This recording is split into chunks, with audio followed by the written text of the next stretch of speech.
ہم تو رکھتے ہیں مسلمانوں کا دین، ہم تو رکھتے ہیں دعا کر لیں جی۔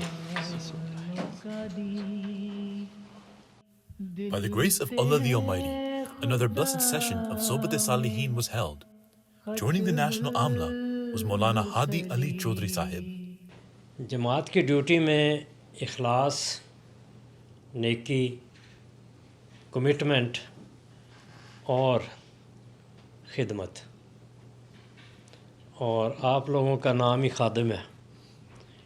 اس لحاظ سے جو رسول کریم صلی اللہ علیہ وسلم نے ہمیں جو سب سے عظیم اور سب سے بڑا نسخہ بتایا خدمت کا، وہ یہ بتایا کہ جو خدمت کرتا ہے وہ سردار ہوتا ہے۔ ہاں جی، سید عربی میں سید اسے کہتے ہیں جو قابل عزت ہو۔ عزت خدمت کی راہ سے ملتی ہے، اور یہ نسخہ آپ کسی اور جگہ نہیں پائیں گے۔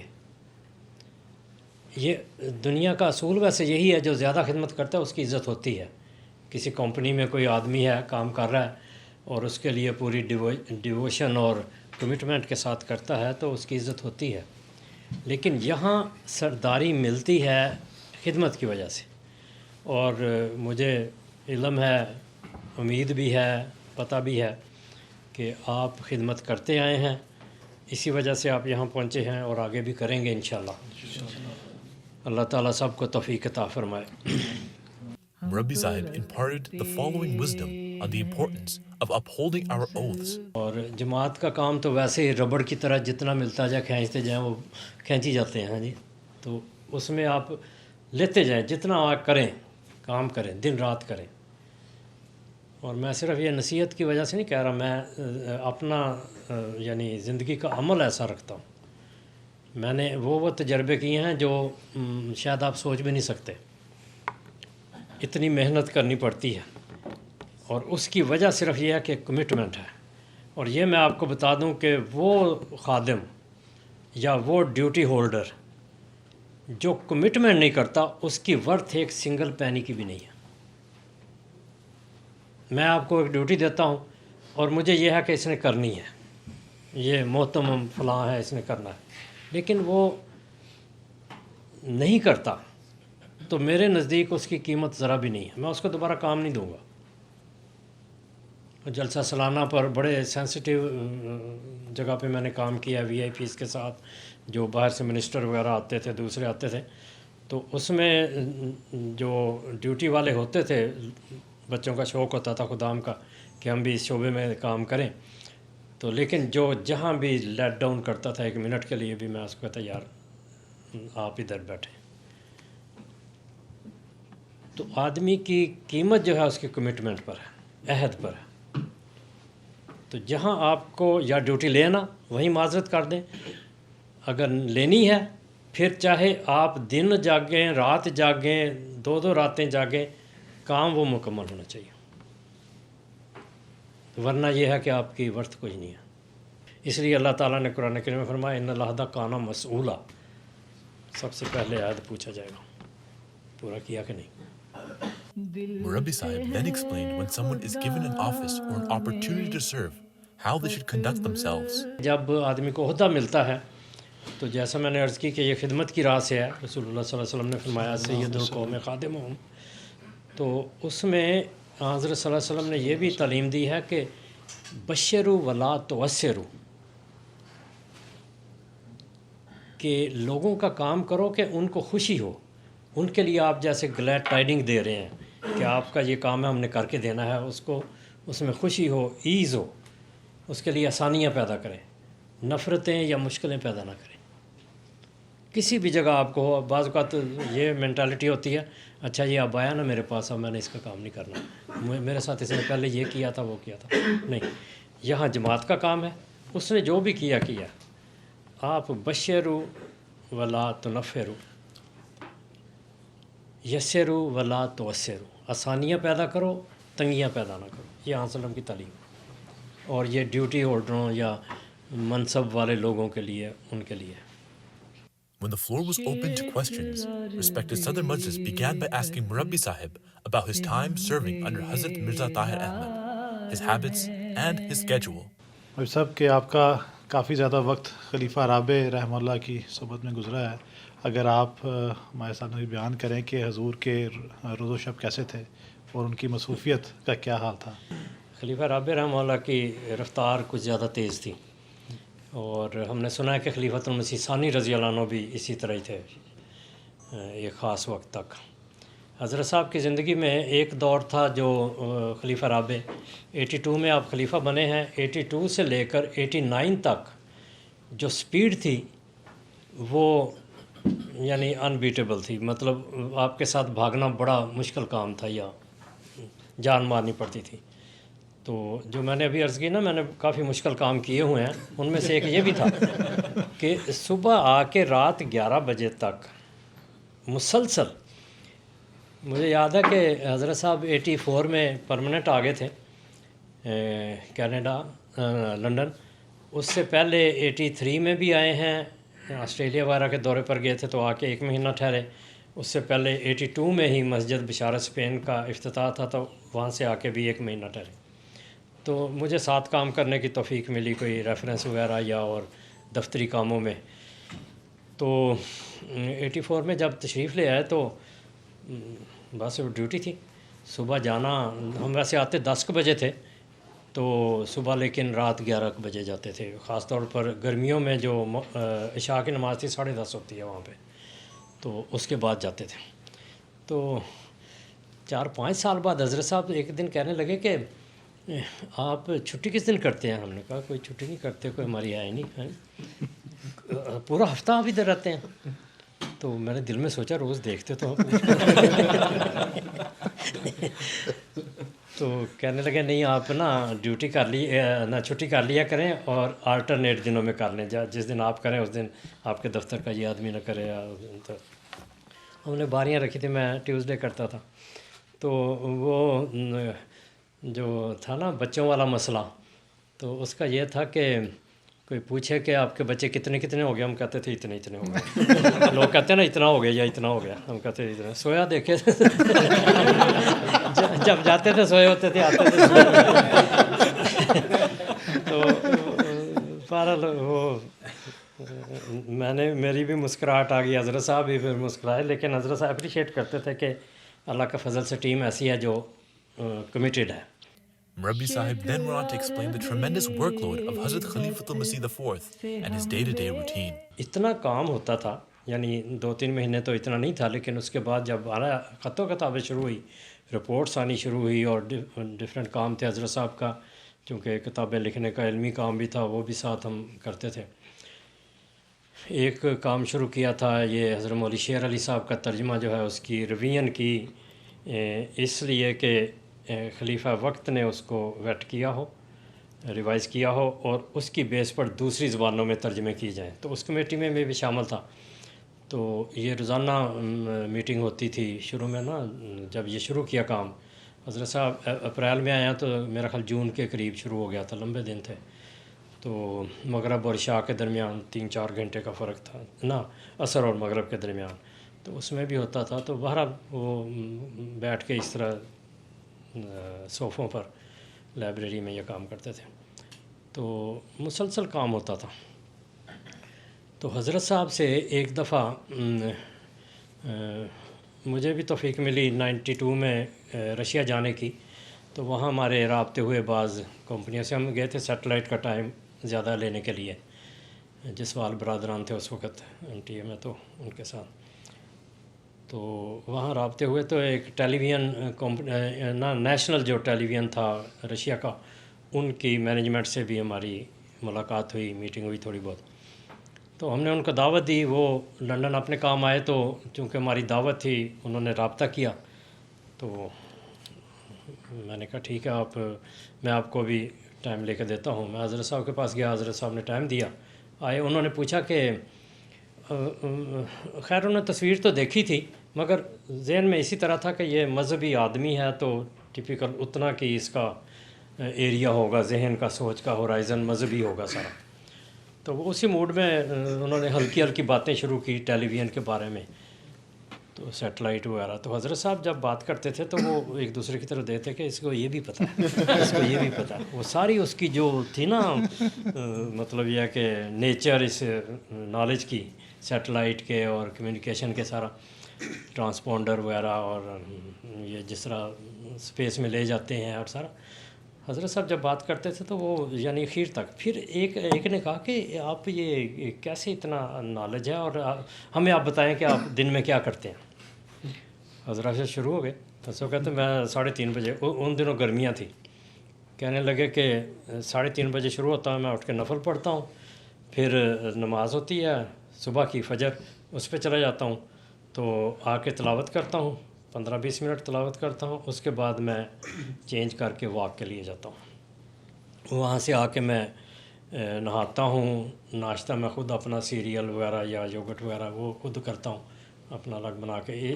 جب ناشتہ کرتا ہوں تو ٹیلی ویژن بھی دیکھتا جاتا ہوں، ساتھ میرے میل ہوتی ہے جس پر سائن کرنے ہوتے ہیں وہ میں سائن بھی کرتا جاتا ہوں، وہ بھی ہو رہا ہوتا ہے، ساتھ ناشتہ بھی کر رہا ہوں. تو اس طرح میں یہ وقت کر لیتا ہوں. تو میں 9-9:30 بجے تک میں اپنی جو میل ہوتی ہے چیک کرنے والی، رپورٹس پڑھنے والی، ان کا سارا میں دیکھ لیتا ہوں.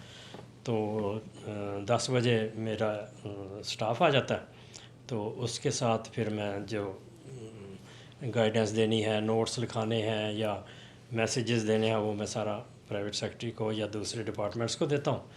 تو پھر یہ ظہر کی نماز تک یہی سلسلہ چلتا ہے. تو آفس ورکر کی ڈیوٹی، وہ ملاقاتیں ہوتی ہیں، یہ سارا بتا کے. تو 1:30 بجے ہماری نماز ہوتی ہے ظہر کی، وہ میں پڑھتا ہوں، گھر آ کے کھانا کھاتا ہوں، تو پھر میں سو جاتا ہوں. 15 منٹ بعد اٹھ جاتا ہوں. تو پھر وہ جو میں دفتر میں اور جو کام ہوتے ہیں میں لے جاتا ہوں ساتھ، وہ بیگ میں ڈال کے، تو وہ دیکھ لیتا ہوں. اور پھر میں 4 بجے آ جاتا ہوں یہاں پہ آفس میں. 3:30-4 بجے چائے پی لیتا ہوں تو آفس میں آ جاتا ہوں. یہاں پھر پرائیویٹ سیکرٹری کو نوٹس وغیرہ لکھاتا ہوں. تو 5 بجے عصر ہوتی ہے تو میں اس پہ چلا جاتا ہوں. اس کے بعد آ کے پھر آفس ورکر کے ساتھ میٹنگز وغیرہ یا میل دیکھتا ہوں. تو دن میں 300-350 میل ہوتی ہے، جو آفیشیل لیٹر بھی ہوتے ہیں، رپورٹس بھی ہوتی ہیں، اور لوگوں کے پرسنل تقریباً 3-3.5. اس کے بعد 7-7:30 بجے 15-20 فیملیاں ہوتی ہیں جن کی باری باری میرے ساتھ ملاقات ہوتی ہے، وہ کرتا ہوں. پھر مغرب کی نماز ہو جاتی ہے. مغرب کی نماز کے بعد میں کھانا کھاتا ہوں. اس کے بعد تھوڑا بہت میں اپنے اخبار اسٹڈی جو بھی ہو وہ کر لیتا ہوں. عشاء کی نماز ہو جاتی ہے، وہ پڑھا کے واپس آ کے پھر میں اپنی پرسنل اسٹڈی کرتا ہوں. بٹوین 11 اور 12 میں سوتا ہوں. تو یعنی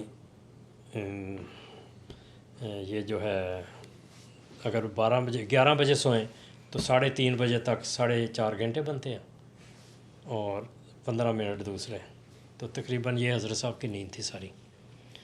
تو اور یہ گرمیوں کی، سردیوں میں حضور نے فرمایا کہ 15-20 منٹ میں زیادہ سو لیتا ہوں، زیادہ، تو اس میں تہجد کی نماز زیادہ پڑھ لیتا ہوں. تو اس طرح یہ حضرت صاحب کی تھی لائف.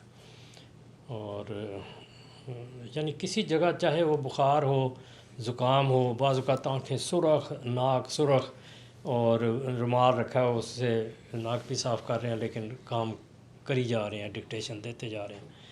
تو کبھی آفس سے آف نہیں ہوئے. یعنی 84 سے لے کر جو بیمار ہو گئے تھے 99 میں، اس میں تھوڑا سا وقفہ لیا، اس کے بعد پھر آفس آنا شروع کر دیا. مگر اس وقت تک کبھی ایک دن بھی میں نے حضرت صاحب کو دیکھا ڈیوٹی سے آف نہیں ہوا. Murabbi Sahib then mentioned how the help of Allah is manifested, specifically with Hazur's tour of Qadian in 1991.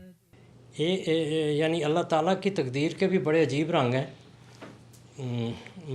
کہ کس طرح اللہ تعالیٰ مدد کرتا ہے، اور ایسے مدد کرتا ہے جیسے، یعنی یہاں مجھے بعد میں ایسا لگتا ہے جیسے حضرت صاحب کو ہر شے کا پتہ تھا پہلے ہی، تو اسی لیے ایسے بیہیو کر رہے تھے.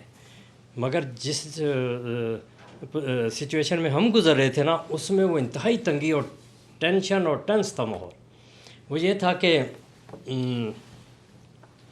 پروگرام جنوری-فروری سے بننا شروع ہوا. کیا کہتے ہیں، messages to India authority, immigration, ambassador یہاں جو تھا اس کے ساتھ ویزے وغیرہ، جلسے میں جانا، یہ ساری چیزیں ہو رہی تھیں۔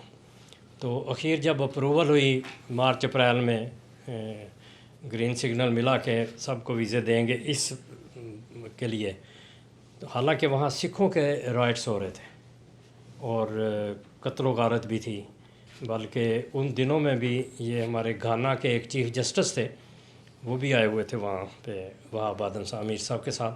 تو وہ امرتسر سے جیپ پر آئے ہیں قادیان، تو وہاں راستے میں بھی ایک مرڈر ہوا تھا اسی وجہ سے، تو وہ بہت ڈرا ہوا تھا چیف جسٹس کے ہمیں بھی نہ کہ مارے۔ تو جب یہ ساری اپروول ہو گئی تو پھر آگے انتظامات ربوہ والوں کے سپرد کیا، وکیل اعلیٰ چودھری حمید اللہ صاحب تھے، یہ افسر جلسہ سالانہ بھی تھے۔ تو قادیان کا چونکہ بڑا ایونٹ ہونا تھا، ساری دنیا سے لوگوں نے جانا تھا، اس لیے قادیان کے لوگوں میں اتنی کیپیسٹی نہیں تھی، تجربہ بھی وہ نہیں تھا، تو ربوہ میں مہمان زیادہ آتے تھے، تو ان کو چودھری صاحب کو کہا کہ آپ جا کے سنبھالے گا۔ تو رپورٹس بنی، اپروول ہوئی، انتظامات کے لیے کیا کہاں سے آئیں گے، ڈیٹیل جانی ہر شے ہوتی یہ تقریباً اگست تک سارے مکمل ہو گئے۔ اور اب تھا فلائٹس کا، فلائٹ کون سی رہی، سب فرمانے لگے کہ کسی عرب یا ہمارے کانٹیننٹ والی فلائٹس ہیں، کسی پر نہیں جانا، یہاں یورپین انہی میں جانا ہے، یا برٹش ایئر ویز یا KLM، ان دونوں میں جانا ہے، ان میں سے کریں۔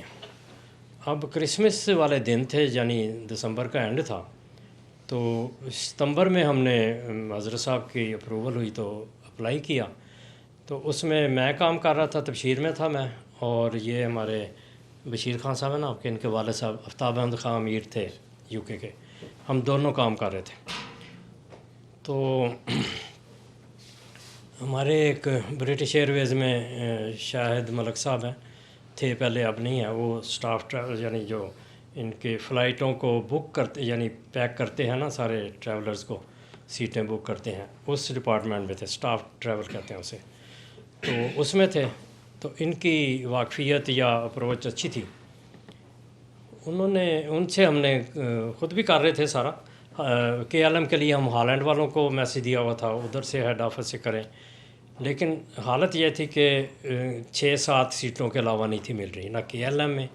اچھا، اس میں ایک حضرت صاحب نے ایک اور عجیب بات یہ کی ہوئی تھی کہ ہیتھرو سے جانا، یعنی آپ اندازہ لگائیں کہ اکتوبر میں ہمیں KLM جو گیٹوک سے جاتی تھی، یہ لندن مسجد سے تھوڑا زیادہ فاصلہ، ڈبل فاصلہ تھا ہیتھرو کی نسبت، تو حضرت صاحب کہتے ادھر نہیں، یہ ہیتھرو سے جانا۔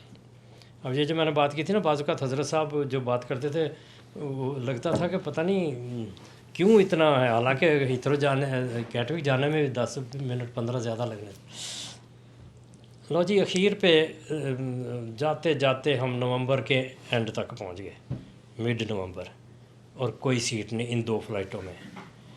چارٹرڈ کے لیے بھی انفارمیشن لی، کئی کچھ کیا، تو حضرت صاحب نہ کر دیتے تھے کہ نہیں دیکھیں ہو جائے گا، کوئی نہیں نہ جائیں گے۔ یہ بھی 2-3 دفعہ سب نے کہا، نہیں ہوا۔ وہ ہم پینک، میں اور آفتاب خان صاحب، ہماری جانیں نکلی ہوئی تھی کہ جانا ہے، اور اتنے انتظام اور ساری انویٹیشن جماعتوں کو بھی اور بڑے بڑے لوگوں کو بھی جو آفیسرز تھے، دوسری ادھر سے بھی MPs کینیڈا سے بھی، ادھر سے بھی میسیجز بھی پرائم منسٹر سے لکھوا لیے، کیا کچھ تھا، بہت بڑا کام تھا جو ہو چکا ہوا تھا، اور ادھر سب کہتے تھے پھر نہیں جاتے۔ ہم بڑے مطلب یہ کہ ذمہ داری ہم اپنے سمجھتے کہ ہم نے سامان اٹھایا ہوا ہے، بھاگے پھرتے ہیں، پسینے نکلے اور سانس سوکھا ہوا۔ تو دیکھیں خدا کی قدرت، دیکھیں کہ بالکل کوئی نہیں، اور قافلے میں 18 لوگ تھے، حضرت صاحب کی فیملی اور ساتھ جو سٹاف ہے، کچھ سیکورٹی کے، کچھ دوسرے، اور یہ MTA والے بھی ساتھ۔ MTA والوں میں سے 2-3 تو الگ پہلے ہی انہوں نے کروا لی ہوئی تھی کہ حضور کی اجازت سے، تو 1-2 نے ساتھ جانا تھا۔ تو اس کے نومبر کے چوتھے ہفتے میں شاہد ملک صاحب کا مجھے فون آیا کہ انہوں نے ایک فلائٹ برٹش ایئر ویز نے دہلی کے لیے نئی شروع کی ہے فریش، اور ابھی اس کا اناؤنس نہیں کیا کتنی سیٹیں چاہیے. میں نے کہا آپ نا مجھے 10 منٹ دیں. میں وہ عصر کا وقت تھا، حضرت صاحب دفتر میں تھے عصر کے بعد، تو میں گیا ناک کیا، سب نے بلایا تو میں نے کہا حضور یہ خوشخبری ہے. تو وہ کہتے ہیں کہ کتنی سیٹیں چاہیے.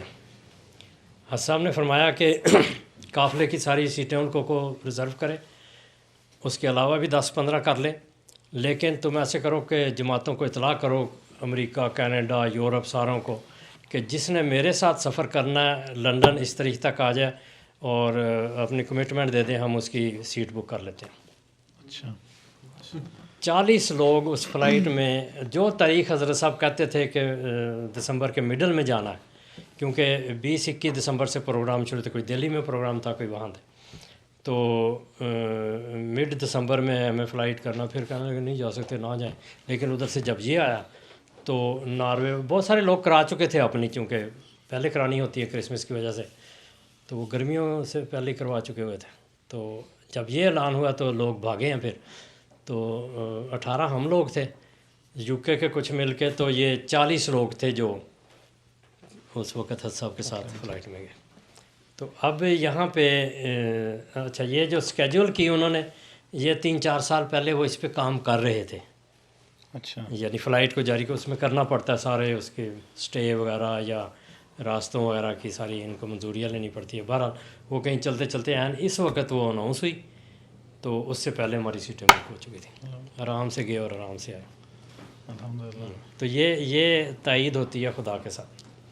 اور آپ حیران ہوں گے کہ حضرت مسیح علیہ السلام کا الہام تھا راضی خوشی آئے، اور اس میں قادیان سے جانے کا اور اس طرح کا ماحول ہے ارد گرد الہام جو ہے، لیکن اس میں ایک تھا راضی خوشی آئے. اور ارد گرد میں نے آپ کو بتایا اس وقت رائٹ سے ان کے سکھوں کے، اور آگ لگی ہوئی تھی ارد گرد، مرڈر ہو رہے تھے، اور سیکورٹی جو تھی وہ انہوں نے اسپیشل دی ہوئی تھی انڈیا گورنمنٹ نے. تو لیکن جو قادیان کا پورا ایریا تھا، امرتسر یا پنجاب کا وہ والا حصہ، اس طرح پیس تھا کہ اور لوگ کہتے تھے ایسا محسوس ہوتا ہے جیسے کوئی آسمان سے امن اترا ہے. قادیان کے سکھ ہندو بھی کہتے تھے یہاں تو شام کو نکل نہیں تھے سکتے، لیکن جس طرح یہ ایک دم راستے کھل گئے ہیں. اور یہ ایک تاجر جو تھے ان کی دوڑیں لگی ہوئی تھیں، جاتے تھے رات کو امرتسر، وہاں سے سامان لے کے صبح صبح پہنچتے تھے. لوگ شاپنگ کرتے تھے نا تبرک کے طور پر کہ قادیان سے لائے، تو لیکن کہتے کوئی خطرہ نہیں، ہم جاتے ہیں کھلے، پہلے تو ہم نکل نہیں تھے سکے شام کو. تو یہ جو راضی خوشی آئے یہ بھی اس طرح بھی پورا ہو.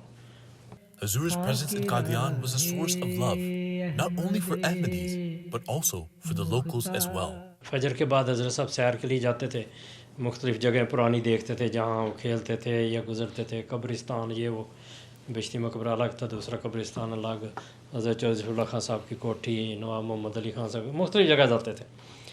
لیکن سب سے پہلے بشتی مقبرہ جاتے تھے. تو وہاں سے نکلتے تھے تو جو مین سڑک تھی ادھر سے نکلنے کی، وہاں ایک سردار کا گھر تھا، وہ اور اس کی بیوی اور ایک بچہ مطلب میرا خیال ہوگا 2-2.5-3 سال کا ہوگا، لیکن اٹھایا ہوتا تھا صبح صبح، وہ سویا ہوا لیکن وہ لے کے کھڑے ہوتے تھے. تو انہوں نے پھر ہاتھ جوڑ کے تو حضرت صاحب کو سلام کرتے تھے. حضرت صاحب بھی کھڑے ہو کے حال چال پوچھنا، بچے کو پیار کرنا. وہ بچہ حضرت صاحب کا مطلب فین ہو گیا. وہ اس کا ابا لے کے قصر خلافت آیا ہوتا تھا دارالمسیح.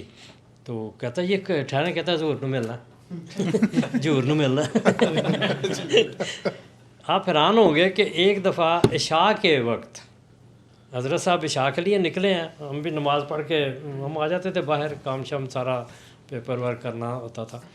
تو آئے ہیں تو وہ اس کا نام تھا ماسٹر بھوپندر سنگھ، اس کا بیٹا تھا وہ. تو وہ قادیان، دورہ قادیان میری کتاب ہے اس میں نام بھی ہے اس کا. تو وہ وہاں کھڑا ہے عشاء کے بعد، تو ظہور نو ملنا. میں نے کہا کہ حضرت صاحب نے دیر لگانی ہے، مجلس عرفان ہے، تو لوگ آئے ہوئے ہیں، سوال جواب ہوتا ہے، تو وہاں ہم ریکویسٹ بھی نہیں کر سکتے، مگر یہ ہے کہ آپ کو انتظار کرنا. کہتا کوئی نہیں، کوئی گل نہیں. تو وہ حضرت صاحب ہے تو بچہ سویا ہوا تھا. بہرحال صاحب نے پیار کیا، لیکن وہ کئی دفعہ ملا حضرت صاحب کو. تو اس طرح کے Murabbi Sahib then imparted the following advice. کہ آپ کی ہر آنے والی گھڑی، ہر آنے والا آور، ہر آنے والا منٹ وہ پچھلے سے اچھا ہونا چاہیے، گزرے ہوئے سے اچھا ہونا چاہیے۔ بڑا مشکل ہے، مگر اس کو سوچ کے کریں تو انسان بہت ترقی کر جاتا ہے، بہت کام کر لیتا ہے اپنی زندگی میں، ورنہ خالی چلا جاتا ہے۔ جو منٹ آپ کنزیوم کرتے ہیں، مطلب بچوں کے ساتھ وقت گزارنا بھی ایک طرح سے عبادت ہے، اللہ کا حکم ہے، ان کے ساتھ بھی اچھا گزارتے ہیں، ان کی اچھی پرورش کرتے ہیں، ان کو اپنے سے، اصل میں یہ بھی فرمایا نا کہ اپنی اگلی جنریشن کو اپنے سے پہلی اچھی حالت میں چھوڑ کے جاؤ۔ جب آپ دنیا سے جاؤ تمہاری پچھلی نسل جو چھوڑ کے جا رہے ہو، اپنی نسل، وہ تم سے بہتر ہو، تو وہ بھی ساتھ ہی ہے سارا کچھ۔ ہر چیز کا مزہ لیتے ہوئے، اس میں انٹرسٹ کے ساتھ گزرتے ہوئے آپ اس خدمت کو بھی بڑھاتے چلے جائیں، کیونکہ ہر منٹ جو آپ ضائع کر دیتے ہیں، خرچ نہیں ہوتا، وہ وہیں قائم رہتا ہے، وہ کینسل نہیں ہوا۔ جو ٹائم کینسل کر دیا آپ نے، اس ٹائم کو بھر دیا اپنے کام سے، وہ کینسل ہوا، آپ آگے چلے گئے ہیں۔ مثلا اس کی مثال یہ ہے کہ آج آپ نے ایک کام کرنا ہے جس پر آپ کے 2 گھنٹے خرچ ہونے ہیں، آپ نے وہ آج نہیں کیا، اب یہ دن جو یہ 2 گھنٹے خالی چلے گئے، آپ نے وہ کام اگلے دن کیا، اور اس طرح درمیان میں جتنے گیپ آتے جائیں گے، وہ آپ نے جو 80 گھنٹے کام کرنا تھا وہ 40 گھنٹے کر کے تو آپ سال پورا کر دیتے ہیں یا آپ مہینہ پورا کر دیتے ہیں۔ تو وہ اس کو ہر منٹ کو کینسل کرتے جائیں، اس میں کام کر کے جتنا ہوتا ہے، تو منیمائز کریں اپنی دوسری ایکٹیویٹیز کو جو سوچنے میں گزرتی ہے، یا یہ کیا کہتے ہیں، فارغ بیٹھے ٹی وی کے چینل چینج کر رہے ہیں یا واٹس ایپ پہ یا ادھر ادھر زیادہ، تو اس میں الجھنے کے بجائے کام والی زندگی کو زیادہ توجہ دیں۔ A question was asked about a vision the promised Messiah ﷺ had and how it was manifested in the time of the 4th Khalifa. Murabbi Sahib explained his role. ایک چھوٹی سی کتاب شائع کی جس کا نام تھا قادیانیت عالم اسلام کے لیے سنگین خطرہ، تو وہ پاکستان سے کسی نے بھیجی حضرت صاحب کو، تو حضرت صاحب نے مجھے ارشاد فرمایا کہ اس میں، حضرت صاحب نے دیکھی تھی پہلے، لیکن مجھے ارشاد فرمایا کہ اس میں نا جتنے اعتراض ہیں ان کی لسٹ بناؤ، جو ایک طرح کے ہیں ان کو اکٹھے کر دو۔ تو وہ میں نے حضور کے ارشاد پر 2 دن میں اس کو کر دیا، تو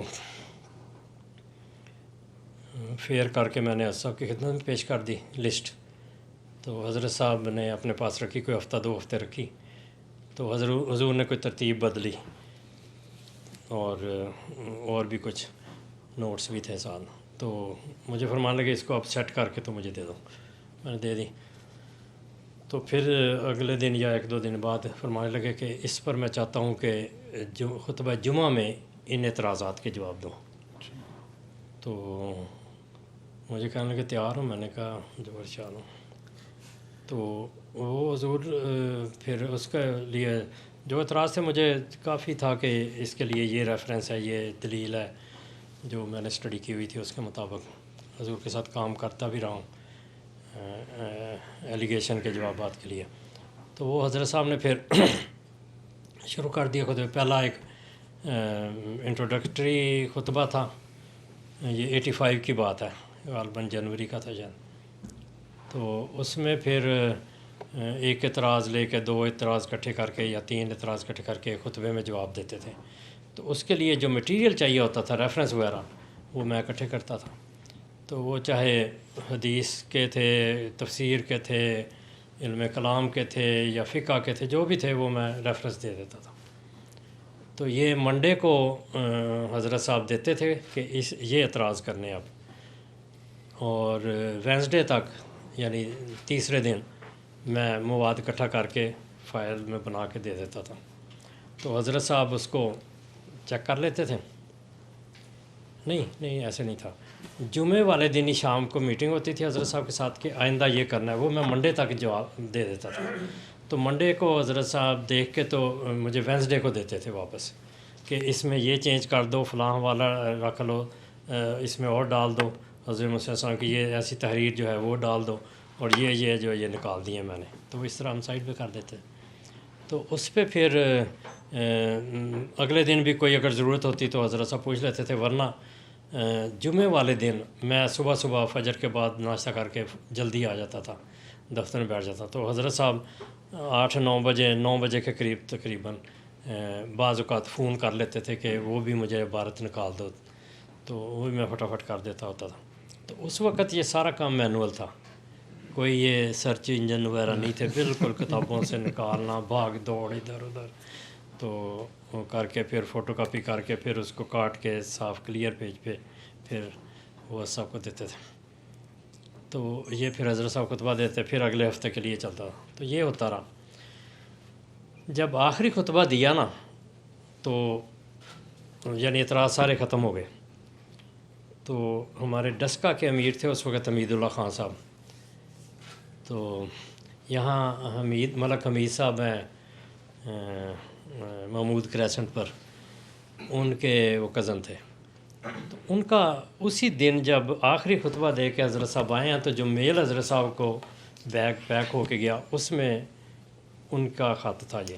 اس میں انہوں نے کہا کہ میں نے تذکرے میں یہ پڑھا ہے حضرت سے کروایا، اور مجھے تو بعین یہی لگتا ہے کہ یہ اس آپ کی جو کمپین تھی پچھلے 2-2.5 مہینے سے 17 خطبے اس پہ ہوئے، 15 تھے ٹوٹل اعتراضوں کے جواب، پہلا انٹروڈکٹری اور آخری جو تھا وہ اس بارے میں تھا. تو اس پہ پھر حضرت صاحب نے وہ پڑھا، تو حضرت صاحب نے سوچا جو بھی تھا. تو جب میری باری آئی ملاقات کی، میں اس وقت پرائیویٹ سیکٹری نہیں تھا، اس سے پہلے کی بات ہے. تو میری باری آئی ملاقات کی تو میں گیا، تو حضرت صاحب کہنے لگے کہ اب مواد تو ختم ہو گیا، تو یہ خط دیکھو. تو میں نے رکھ لیا، میں نے کہا جا کے دیکھنا، صاحب نے تو نہیں تھے پڑھتے صاحب کے نا. تو ایسا کہنے نہیں پڑھو اس کو. تو حضرت صاحب اپنا کام کرنے لگ پڑے، 1-2 چیزیں تو میں نے پڑھ لیا. تو جب میں نے پڑھ کے رکھا یہ اوپر اس طرح ٹیبل پہ، تو ہاں کیا سمجھے ہو؟ میں چپ ہو گیا. تو مجھے سمجھ آ گئی کچھ، ہاں جی. میں چپ ہو گیا. کہنے لگے دیکھیں اللہ تعالیٰ کی تقدیر ہے کہ جب ہم نے ختم کیا اسی دن یہ خط آتا ہے، اور اس میں جو ہے نا آخر میں ساری کتاب دھوئی گئی اور سفید ہو گئی، اور ایک ٹائٹل پیج پر آ گیا. اس کا نام ہی ہم نے کرتاز ابیض رکھا ہے، یعنی وائٹ پیپر. گورنمنٹ کسی جماعت یا کسی پارٹی کے اگینسٹ جو ایلیگیشن لگاتی ہے اس کو وائٹ پیپر کہتے ہیں ٹرمنالوجی میں. تو حضرت صاحب نے اب جماعت کے خلاف اس کو وائٹ پیپر ہی نام دیا ہوا تھا. تو حضرت نے کہا ایک تو سفید کا ہے، دوسرا میں نے صرف تم سے کام لیا، کسی اور سے نہیں لیا. تو اس میں ہے کہ ایک آدمی پانی ڈال رہا ہے، تو یہ ہے. تو باقی بھی ساری باتیں اس میں پوری ہو رہی ہیں، ہم نے ٹوٹل اس کو صاف کر دیا، کوئی ایلیگیشن نہیں رہ گیا. تو میں آگے ہوں کر کے تو بس بیٹھا رہا. تو اس کے بعد خیر ایسا کہنے لگا اس کو رکھ لیں، سنبھال کے رکھ لیں، نہیں ان کو جواب دے دیں. تو تھوڑی سی وہ بتائی باتیں کیا جواب دینا. میں نے اس میں یہ بھی بات تھی کہ یہ حیرت انگیز ہے، اور ایک ہی آدمی نے میرا کام کیا، میرا نام بھی لیا. تو میں نے پھر جب لیٹر بنایا تو حضرت صاحب کو دکھایا، اس میں نے اپنا نام نہیں تھا لکھا ہوا. تو اس میں تھا میں نے ایک نوجوان مبلغ ہادی علی کو صرف ایک ہی کو کیا جو. تو میں نے نام نہیں لکھا، تو حضرت صاحب نے پھر وہ سارا کاٹ کے نا جگہ جگہ سے تبدیل کر کے اس میں میرا نام بھی داخل کیا اور باقی بھی ٹھیک کر دیا. وہ پھر میں نے نیٹ کر کے تو سب کو دیا، سب نے دستخط کر بھیجا. وہ حضور کا کاٹا ہوا بھی میرے پاس پڑا ہوا ہے خط اوریجنل. تو یہ جو ہے نا بس اتنی بات تھی. He went on to say, اور اس میں بھی میں نے دیکھا کہ اللہ تعالیٰ عجیب تقدیر تھی کہ بعض اوقات پریشانی ہوتی تھی کہ یہ میں کہاں سے ڈھونڈوں، یہ بات میرے ذہن میں نہیں آ رہی کس کتاب میں ہے، یا میں نے پڑھی بھی نہیں تھی ہوتی بعض اوقات. لیکن بعض اوقات 1-2 کتابیں کھولتے تھے تو آگے سے نکل آتی تھی. کئی دفعہ ہوا ایسا. detailing Hazur's migration and the bravery he displayed during the perilous journey to Karachi's airport and eventually to London, Murabbi Sahib explained, حضرت صاحب باہر آنے کے لیے تیار نہیں تھے. جب آرڈیننس آیا نا، یہ میرا خیال 24 اپریل کا ہے، حضرت صاحب نے ٹریول کیا 28 4 دن بعد، اور اس میں شاید جمعہ بھی تھا. تو اس میں مولوی بشیر صاحب، کیا نام ہے ان کا؟ ہاں نہیں، یہ ابھی فوت ہوئے ہیں نیو یارک میں، پورا نام آ جائے گا، بہرحال بشیر، تو وہ انہوں نے خطبہ دیا تھا مسجد اقصیٰ میں، سامنے نہیں دیا۔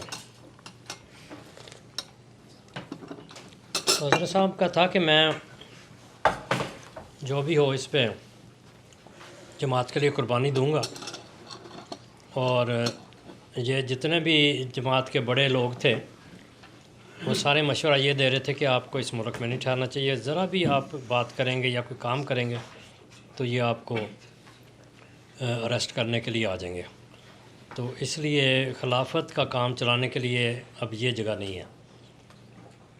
تو حضرت صاحب نہیں مانتے، بہرحال اللہ تعالیٰ نے کسی طرح دل کھولا، تو پھر آخری دن 27 کو حضرت صاحب تیار ہوئے کہ ٹھیک ہے۔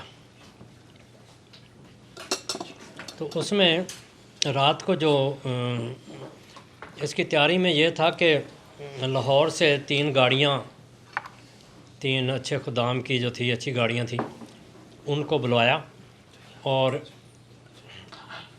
تینوں کا آپس میں کوئی رابطہ نہیں تھا، کسی کو نہیں بتایا کہ اس نے بھی جانا ہے اس نے بھی جانا، اور ان کو بھی نہیں تھا پتہ کہ ان کے ساتھ کس نے، ایک خدام بھی ایک گاڑی میں، اور دونوں کو آپس میں نہیں تھا پتہ کہ کس غرض کے لیے جا رہے ہیں، تو صرف یہ ہے کہ ربوہ ڈیوٹی پر جانا ہے اور فلاں جگہ جا کے رپورٹ کرنی ہے، ایک گاڑی والے کو کہا اس کو رپورٹ کرنی ہے کہ نہ اس کو، یہ سارا ربوہ میں پلان تیار ہو چکا تھا۔ اس کے مطابق امیر جماعت لاہور چودھری امیر نصر اللہ صاحب نے یہ بات کی۔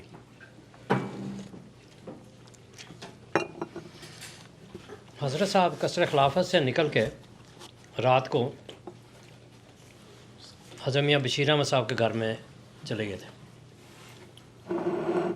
جن کو شاید پتہ ہے، وہ لجنا جو نصرت گرلز ہائی اسکول ہے اس کے کونے میں وہ گھر ہے ان کا نا، اور قصر خلافت میں میاں منور احمد صاحب، ڈاکٹر میاں منور احمد صاحب آ گئے، تو ایک قافلہ قصر خلافت میں گاڑیاں تیار کر کے رات کو انہوں نے کھڑا کر دیا، اور ادھر یہ جو لاہور سے گاڑیاں آئی تھیں ایک ایک کر کے میاں بشیر احمد صاحب کے گھر کے اندر 2 چلی گئی، ایک ادھر کھڑی ہو گئی، ایک ادھر ایک ادھر چلی گئی۔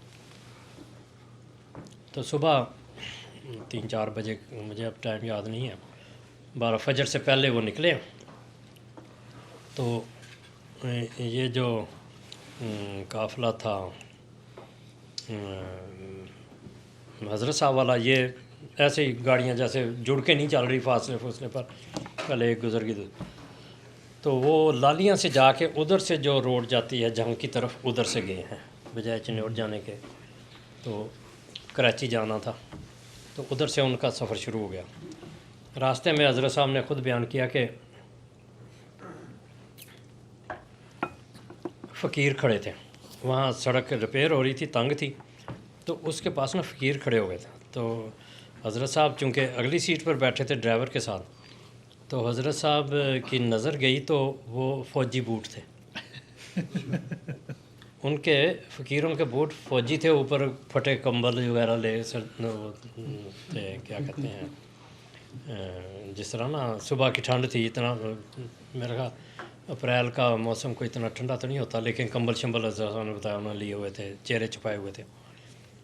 تو چودھری امیر نصر اللہ صاحب بڑے سمارٹ اور سوچا ہوا ہوگا انہوں نے کیا کیا، 12 ان کے پاس جو پیسے رکھے ہوئے تھے، 1 کا نوٹ، 5 کے نوٹ، تو وہ انہوں نے اس کو پھینک دیا، اس کو پھینک دیا، تو وہ اب دکھانے کے لیے ان کو یہ تو نہیں تھا کہ وہ کار میں دیکھتے، فقیر اگر مانگتا تو اس نے پیسے لینا، وہ پیسوں کی طرف جھکتے تھے، تو گاڑیاں گزری، کسی نے ایسا کو دیکھا نہیں۔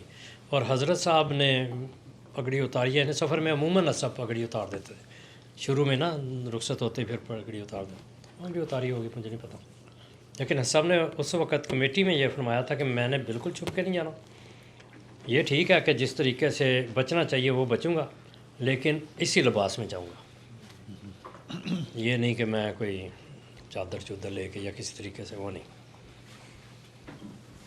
اب خدا کی قدرت ہے کہ سارے سفر میں کوئی ایسا واقعہ پیش نہیں آیا، جہاں کوئی گاڑی رکنے کا ہوتا تھا رش میں، اس میں بھی